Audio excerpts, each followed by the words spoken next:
लक्ष्मी वहिनी बी लई कौतिक सांगत असत्यात. हो. हा, मला म्हणल्या पुस्तकासाठी झटणार, अभ्यासाचा शिक्षणाचा विचार करणारं घर किती बी उपास तापास केले तरी लाभणार नाही.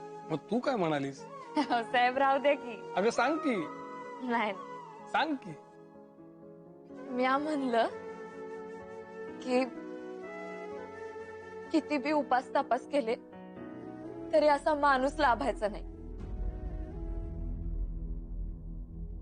तुम्ही सगळी लाख मुलाची माणसं आहात. वय म्हणूनच आम्हाला सोडून दिलाय त्याला चालले ना तुम्ही. तुम्हाला सोडून कसा जाईन मी? तुम्ही सगळेच कशाला? हा सगळा समाज, ही सगळी माणसं माझीच तर आहेत. जगाच्या पाठीवर मी कुठेही गेलो तरी मी इथेच परत येईन, माझ्या माणसांमध्ये.